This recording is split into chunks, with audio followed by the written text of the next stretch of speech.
Hello everybody, welcome back to the channel. I'm Richard, this is Lap of the World, and today we're going to be doing a fairly simple modification on our 1992 NSX back here, in that we're adding a front plate bracket. But not just any front plate bracket, this is a stealth front plate bracket. Stick around.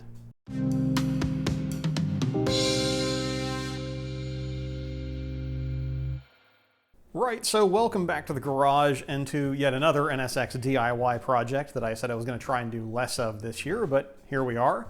So, many of you may be wondering though why we would bother putting a front plate bracket on our 92 NSX, because, as some of you may be aware, Tennessee doesn't require a front plate.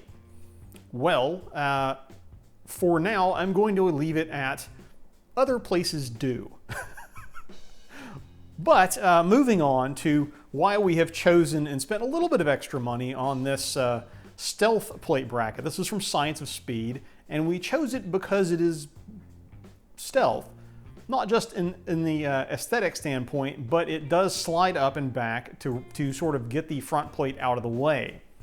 And that is important because, as you can imagine, with a front plate here, you're blocking a lot of your air intake.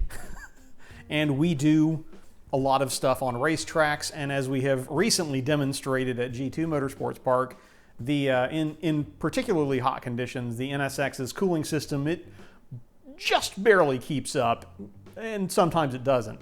So anything we can do, we want to avoid basically anything that would impair the cooling system of the car any further, and blocking a lot of the airflow up here would definitely impair the cooling system. However, with the stealth plate bracket, as you'll see, this can then flip up and slide out of the way to de-restrict the airflow into the front opening here. But with all of that explanation done, let's get started with our installation. This is normally where I'd give you a list of tools and supplies for the project, but this guy forgot to actually film the mise en place he had laid out back there. The good news is that other than what SOS provides in the kit, the only things you're likely to need are a 10mm socket, a ratchet, and an extension.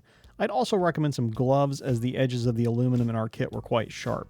With our accoutrement now assembled, it's time to start following Science of Speed's included instructions. In our case, we had a brief step 0 before we could actually start following the instructions, and that we needed to drill out and retap one of these rear mounting points. There are 4 mounting points you're going to use for this, and there's one here, and then 2 nut clips that go into cavities up here if yours are missing. Ours were. Fortunately, Science of Speed includes 2 of them in the kit. With the nut clips in place, it's time to install these side brackets. Now, per the instructions, we're going to use these rubber washers on this top piece, which will protect the paint under here.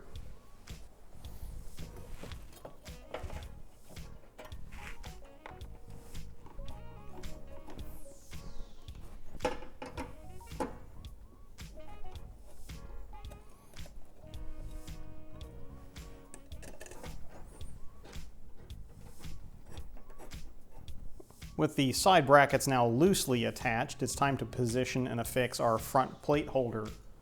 That will be accomplished with 4 of these thumb screws along with lock washers.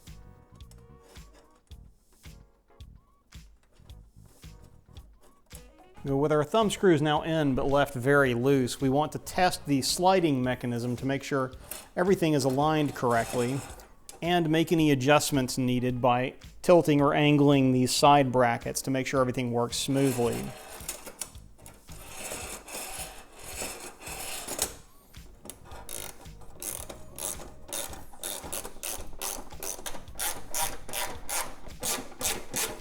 With everything now aligned and sliding smoothly, it's time to install the nut clips for the plate onto the plate holder and install our license plate, or in this case, our expired license plate stand-in. With our plate now affixed, we have decisions to make. Do we want our plate to sit vertical to the ground, perhaps a requirement in your local area, or if you need to display a front plate but want it to be a little bit more in line with the body lines of the NSX, you can have it tilt back at a 30-degree angle and kind of match the lines of the front bumper. That's a nice touch. Or naturally, if you don't need it at the moment, or if you're going out on track, you can have it stowed as so. For now, we're going to loosen the thumb screws and stow our plate because, again, we don't need it in Tennessee. To do that, we need to remove these lower two thumb screws after loosening the upper two. And we'll slide the plate back into position. Slide the plate into its stowed position, and then we will reinstall these thumb screws to hold it there. And there you have it, the Science of Speed Stealth license plate bracket installed in our car. So we have a front plate option if and when we want it.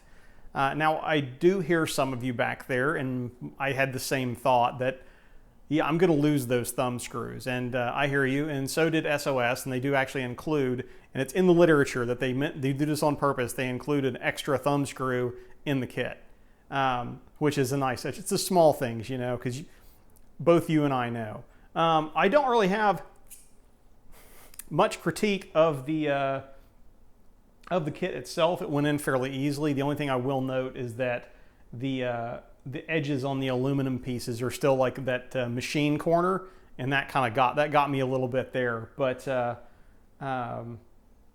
yeah, for something that can disappear easy, that you're not having to like remove entirely from the car and leave laying around, so it stays on the car, the plate stays on the car, and that way, you know, if you're going to the track in California where I know you need a front plate, you could just pop it up and slide it back in there instead of having to undo, you know, completely undo hardware and remove a thing from your car, or run without it and risk the ticket.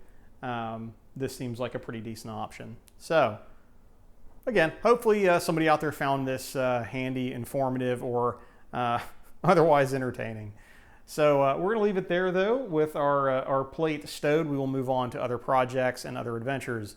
And on that note, thanks again for watching. I'm Richard. This is Lap of the World. We'll see you all in the next video, if not at the track.